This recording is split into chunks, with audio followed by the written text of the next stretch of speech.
Lately, the community discourse surrounding Yakuza has been marked by an increase in criticism. Some of it's been constructive, some of it's been a matter of airing out frustration, but both of these perspectives can be followed back to a singular term: burnout. Whether we're talking from the perspective of the fanbase enjoying the art, or the perspective of the creatives themselves, burnout is something everyone is susceptible to. Hell, if you've been with the series long enough, you've likely dealt with it plenty of times yourselves. But right now, it feels like the first time the larger community that was shaped post-Yakuza 0's and 7's popularity boom has started going through it as well, or at the very least, openly expressing it. While a number of people are dealing with this by simply not playing the games until something catches their eye again, others have decided to be more proactive about it, for lack of a better word. And by nature of any social media platform favoring negative content in their algorithm, this can make your time in the fanbase right now feel rather unpleasant. Don't get me wrong, in the midst of this, there are people who are trying to raise valid points about improving the pacing of the games, the writing of new characters, share improvements for the combat system, or just the structure of the games. But when all of that is drowned out by people taking issue with modern RGG, no matter what the team does, and calling anyone who enjoys the new entries a mindless consumer, this kills the desire to partake in larger discourse in the first place. And the fact this is happening around the franchise's 20th anniversary celebration is why this is an important issue to address right now. Unlike my usual content, this will less so be an attempt at offering a definitive response to the subject matter, but rather, we'll just be getting the topic out in the open so that we can get it out of our systems and hopefully move on to the franchise celebration with a more positive headspace overall. With that in mind, we might as well start with one of the biggest concerns: the prospect of RGG releasing too many games. Since the inception of the series in 2005, the only years where RGG didn't release some form of Yakuza experience were 2007, 2013, 2019, and if you don't count the Kaito files, 2022 as well. Every other year has seen the release of at least one game, or even multiple games within the allotted time frame, dating all the way back to 2010 with the release of Yakuza 4 and the first Kurohyo within 6 months from one another.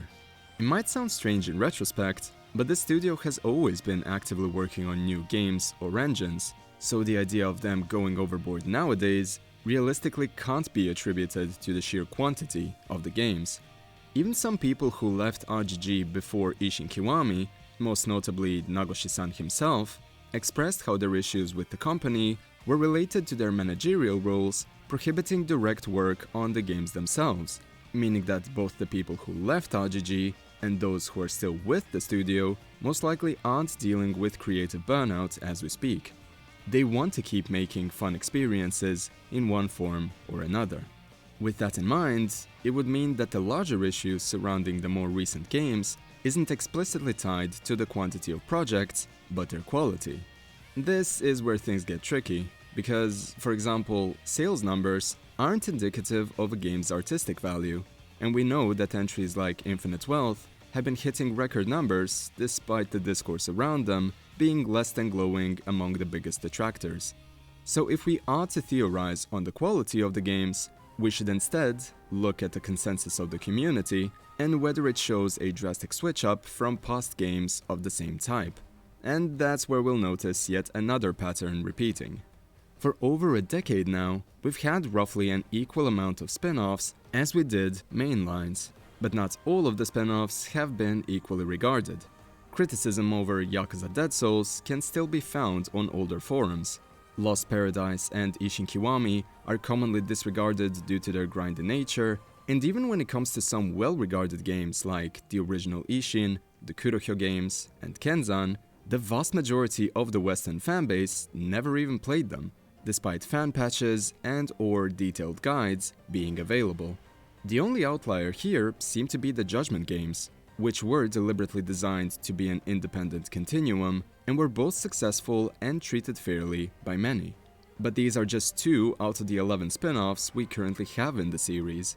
Evidently, there's quite a discrepancy from project to project, So now, looking at a game like Pirate Yakuza for example, which was designed to be a casual summer adventure, it feels like we're just repeating the fanbase's mindset from 2012 with Yakuza Dead Souls, and not that we're witnessing the sudden downfall of the studio. A game like this was never going to appeal to everyone, which is fair, but rather than focusing on the things that could have been done better, mechanically or narratively, the most vocal minority today parade this game around as an affirmation of a soulless cash grab, and something that never would have happened if the old RGG creatives were still on board. Except not only was this a game that didn't deviate too far from past experiences, as shown with more experimental projects like Dead Souls, but we also have other signs showing to the contrary. From the Amnesia plotline having been thrown around since Yakuza 3's development, to how Nagoshi-san himself said how he thought of doing an Alien spin-off, and a handful of other examples. When you really look into it, the issue aren't the games themselves, but rather, its aspects like narrative death retcons, the filler to critical content ratio, or, depending on the person, the percentage of serious versus comedic content from scene to scene. But in the midst of communicating a definitive response to these issues as a community, like we did with the Infinite Wealth New Game Plus controversy, somewhere along the way this ballooned into people labeling anything new that is released to be bad from its inception to its execution. And this is where we loop back around to the concept of burnout. By nature of things like established brand loyalty, I've seen people dive into anything that bears the name of an IP they at one point enjoyed, even if the premise of a new game is the polar opposite to what they'd like. And when a person can't click with these experiences while other people do, this will naturally lead to frustration.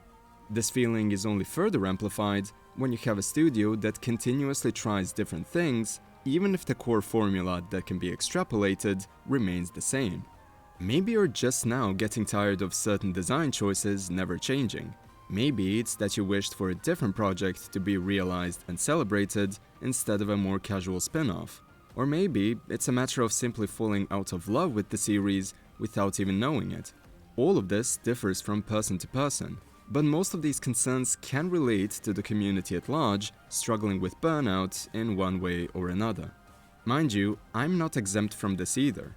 I've been very vocal over some of my disagreements with the recent games. For example, Pirate Yakuza's increase in mandatory side content, a choice that can be seen dating back to the original Judgment, or how with Infinite Wealth, I've been exceptionally vocal in criticizing the pacing of this game and the writing of the final boss. But even if these choices endangered the games from reaching their full potential, they didn't ruin the experience as a whole for me. In fact, it actually felt like a repeat of what happened with some other heavily debated on games in the series. The public consensus on Infinite right now seems to be that the gameplay improvements are more than enough for many to overlook its narrative failings, something that's already happened with a game like Yakuza 5 a number of years ago. As for Pirate Yakuza, while the negativity is very much reminiscent of the one surrounding Dead Souls, down to hating the very premise of them both, I've still seen some people consider Pirate a future hidden gem, and a game which will develop a comparable cult following down the line, ironically or otherwise. Hell, there were even people who considered some of the latest games here to be the single best that RGG has ever released. And while I may disagree with that, we need to be aware of where the line needs to be drawn between personal preference and objective quality. As I've said, there are issues we need to address, but if our collective goal truly is to improve these games moving forward, then we can't let the discourse shift from individual issues to suddenly dragging down the new games in their entirety or the people that enjoy them with it. No matter our personal preferences in the games, what we need right now is focus in the community. The number of people enjoying these games is larger than ever. The potential for the studio to give everyone that one dream project, whether it be Judgment 3, a Kurohyou revival, or anything else, might only be realized through the experimentation we're currently seeing. Remember the way that the Dragon Engine used to be, with Yakuza 6 and Kiwami 2, and how it also gave us a game like Lost Judgment later on? That's a result of both clear communication between fans and developers, as well as the product of said developers continuing to experiment with their craft. That part of the series' identity has remained the same for 20 years, and I believe that we're better off for it, even if specific games aren't up to our individual liking. We have no clue what awaits beyond the upcoming release of Yakuza 0 Director's Cut, meaning that everyone's imagination is running wild.